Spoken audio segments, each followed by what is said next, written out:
नमस्कार सांगमाने जय जगन्नाथ। आज रेसिपी हूँ चाउल काकरा बा शुआली पिठा। आपण भितर जदि कई आगु या प्रस्तुत करना थे निश्चय ट्राए करके देखूँ। आम साधारणतः सुजी कि मैदारे काकरा पिठा करता अटारे हुए किंतु चाउल काकरा प्राय समस्ते जानी न था या चाउल चूना प्रस्तुत कराए माने चाउल चूना को जंतिकी कि चाउल को बाटिकी आप बहुत बढ़िया कि मैंने इजिली या प्रस्तुत करेंगे।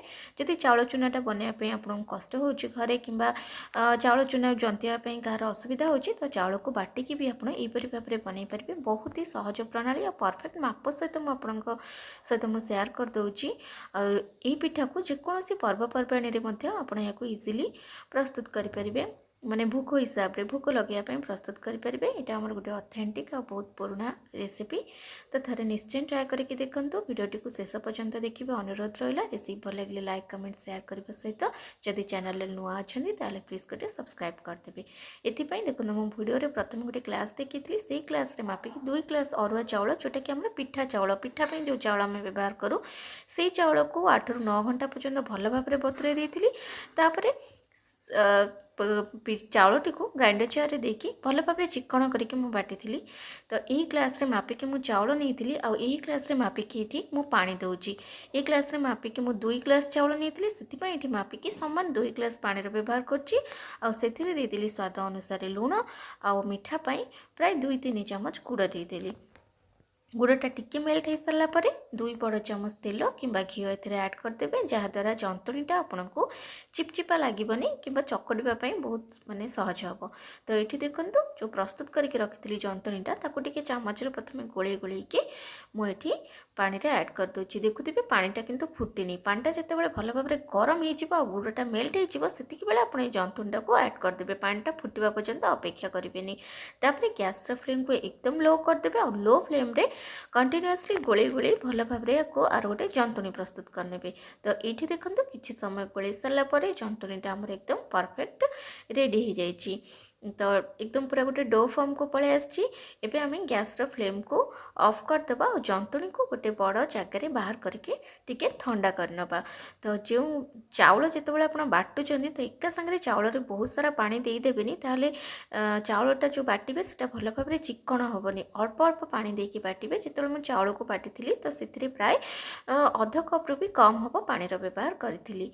ये आम प्रस्तुत करनबा पूरा ये अध कप नॉर्मल जोटा कप था चा पीवा कप से कप्रे अध कप ये गुड़ देदेली। गुड़टा को भल टिके मेल्ट होगापाई दबा आ गुड़टा जमी टिके मेल्ट होपर आम कोरेकी रखि नड़िया को पकईदबा। तो पूरा प्रस्तुत करवा तो समस्ते प्राय जानते। ये मु टिके गोलमरीच और गुजराती गुंड देदेली। तो मिठाटा आपण हिसाब से देपारे गुड़ जानते माने पूरा दवापाई कि केतिकी माने गुड़ दरकार। तो से हिसाब से आप गुड़टा को कम बेसी आपण हिसाब से टिके करेंगे कि गुड़ जगह चीनी भी व्यवहार करेंगे। आम पिठारे जिते मैंने जंतुणी प्रस्तुत करूँ से भी गुड़ प्राय 2 बड़ चामच आम व्यवहार करते। तो ये नड़ियार पूराटा एकदम रेडी होगला। ये जो जंतुणीटा मु ठंडा करी से प्राय ठंडा हो गला टिके हल्का उषुम अच्छी। यहीपरि भाव में पानी हाथ हो भल भाव में आम जंतुणीटा को चकटी नवा। तो मापटा आप मन रखिथे जो ग्लास रे मापिकी 2 ग्लास मुझे चाउल नहीं से ग्लास रे मापिकी मुझे 2 ग्लास पानी व्यवहार कर मापरे परफेक्ट मापरे आप करूँ। देखिए पिठा आपणकर एकदम परफेक्ट तैयारी हम बढ़िया कि रेडी हम। तापर जंतुणीटा को भल भाव में चिकण करके चकटी नवा। तो आप देखिपे केते चिकण होती एकदम जना पड़नी लगुच जमी अटा चकटा। तापर आम या माने पिठार माने जो साइज आप पिठा करेंगे से साइज गुला आप काटी नेबे। तो ये देखो बेसी पिठा गुड़िक बेसी छोट करनी कि बेसी बड़ भी करनी। जेहेतु आम पूरा दबा तो टिके बड़ रही ही सुविधा होता है पिठा गुड़ी को गढ़ापी। तापर आम नॉर्मली जमी काकरा पिठा गढ़ुचे सेमती पिठा गुड़ी को गढ़ीदबा।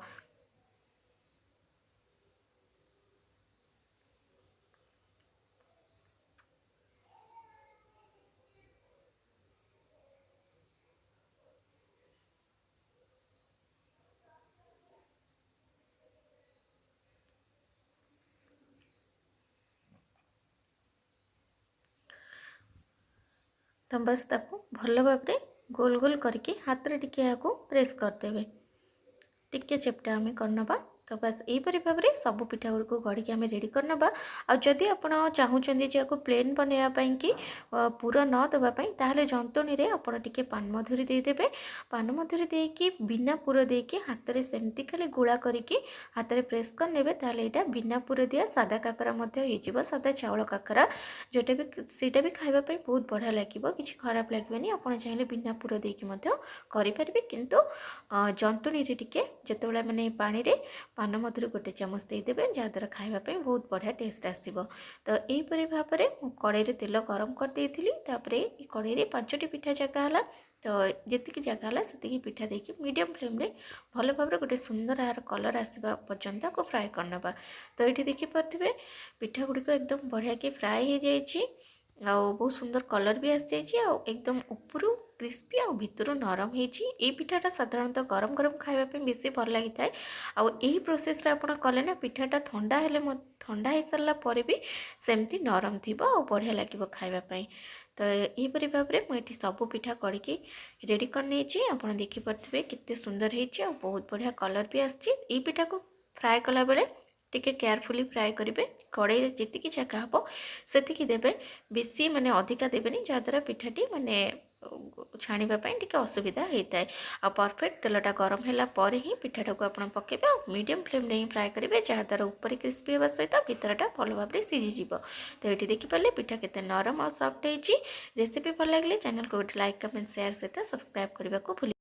यही रेसिपी को घरे निश्चय थे ट्राए करेंगे हाँ कमेंट्स निजर मतामत मत जनइबा को भूलें। नमस्कार, जय जगन्नाथ।